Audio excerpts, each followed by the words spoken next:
कैसे हैं दोस्तों, आई होप आप सभी अच्छे होंगे। So welcome back to our YouTube channel. आज की वीडियो में बात करेंगे section 3 prevention of child marriage act के बारे में और जानेंगे चाइल्ड मैरिज को ख़त्म कैसे करा जा सकता है अगर वो एक बार हो गई तो।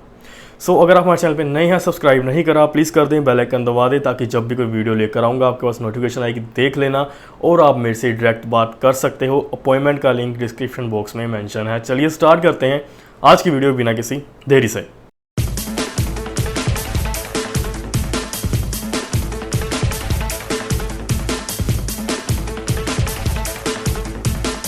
सबसे पहले दोस्तों जानते हैं कि अगर एक बार शादी हो गई है, चाहे वो चाइल्ड मैरिज हो चाहे वो सिंपल मैरिज हो, उसको ख़त्म करवाने के लिए आपको कोर्ट में ही जाना पड़ेगा।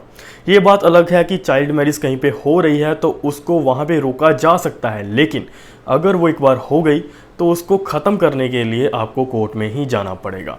सेक्शन 3 में ये साफ साफ धारा 3 में prevention of child marriage act की इसमें साफ साफ लिखा हुआ है कि ख़त्म करा जा सकता है चाइल्ड मैरिज को, लेकिन वो कॉन्ट्रैक्टिंग पार्टी की ऑप्शन पे ख़त्म करा जा सकता है। यानी कि जिनकी शादी हुई है, लड़का लड़की की शादी हुई है, उनकी ऑप्शन पे अगर वो चाहें तो इसको ख़त्म करवा सकते हैं। उसका प्रोसेस क्या है सेक्शन 3 में मेंशन है।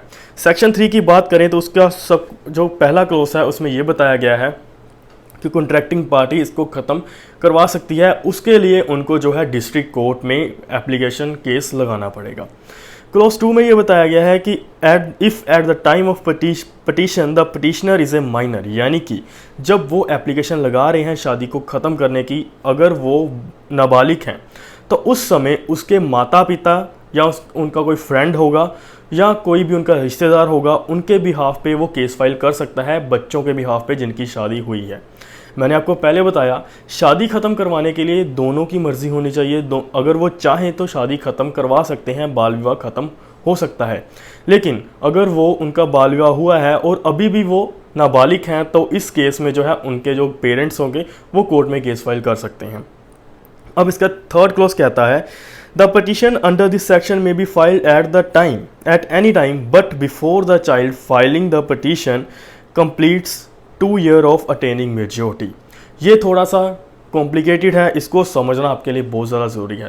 इस क्लॉज में ये बताया गया है चाइल्ड मैरिज को ख़त्म किसी भी टाइम करवाया जा सकता है। कोई भी टाइम हो सकता है। जब आपकी शादी हुई है, बाल विवाह हुआ है, उसके 1 महीने बाद, 2 महीने बाद, एट एनी टाइम कभी भी ख़त्म करा जा सकता है। लेकिन आपके पास एक लिमिटेड पीरियड है कि आप इसके बाद केस फाइल नहीं कर सकते ख़त्म करवाने का। वो क्या है, जब आप 18 साल के हो गए तो 18 साल के होने के बाद आपके पास 2 साल का और टाइम होता है कि आप अपनी शादी को ख़त्म करवा सकते हो। मान लीजिए बाल विवाह हुआ है 15 साल की उम्र में, ठीक है। 15 साल के बाद जब भी मर्जी आप अपनी जो मैरिज है उसको ख़त्म करवा सकते हो, एप्लीकेशन लगा सकते हो। लेकिन 18 साल के होने के 2 साल के बाद यानी कि 20 साल के बाद जो है आप शादी की ख़त्म करवाने के लिए एप्लीकेशन नहीं लगा सकते। आपकी शादी हो गई है परमानेंट तो उसके लिए आपको जो है डिवोर्स लेना पड़ेगा। अब बात करते हैं क्लोज 4 के बारे में। While granting the decree of nullity under this section the district court shall make an order directing both the parties to the marriage and their parents guardians to return the other party his or her parents guardians as the case may be money, valuable ornament, other gifts receiving on occasion of marriage by them from the other side or amount equal to the value of such valuable thing, other gift, money। Clause 4 में ये बताया गया है कि अगर शादी के time पे जो भी आपका लेन देन हुआ था, पैसों का लेन देन हुआ था या जो भी आपने गिफ्ट्स दिए थे, वो सारे गिफ्ट ख़त्म करने पड़ेंगे, वो सारे गिफ्ट आपको वापस देने पड़ेंगे। अगर ऐसा कोई एप्लीकेशन लगती है तो कोर्ट ये ऑर्डर करेगी, ठीक है। अगर आपके पास वो सेम गिफ्ट्स नहीं है तो आप उससे जितने भी उसकी मनी बनती है, जितने भी पैसे बनते होंगे, वो उतनी वैल्यू के पैसे बनते होंगे, वो आप उनको रिटर्न करना पड़ेगा। Okay, provided that no order under this section shall be pass unless the concern parties have been given notice to appear before the court why such order should not be pass. यानी कि अब ये last proviso में ये बताया गया है कि अगर आप इस शादी को ख़त्म नहीं करना चाहते, मान लीजिए एक पार्टी जो है ख़त्म करना चाहती है, दूसरी कहती है मैं ख़त्म नहीं करना चाहता, तो आपको एक रीज़न बताना पड़ेगा कोर्ट को कि आप इस शादी को ख़त्म क्यों नहीं होना देना चाहते।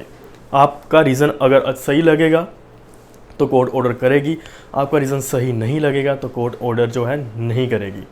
सो दोस्तों, जो मैंने ये गिफ्ट्स की बात करी, तो ये तो कंपलसरी बात है कि गिफ्ट्स जो भी शादी में लेन देन हुए होंगे, अगर कोर्ट ने ऑर्डर कर दिया कि आपकी शादी को अमान्य करार करवा दिया गया है, तो आपको जितने भी गिफ्ट्स होंगे जो आपने लिए होंगे वो आपको वापस करने होंगे, या फिर कोई भी उनके साथ जो भी मिलती जुलती वैल्यूएबल मनी होगी वो आपको उनको वापस करनी होगी, उतने पैसों के, उतने गिफ्ट्स की।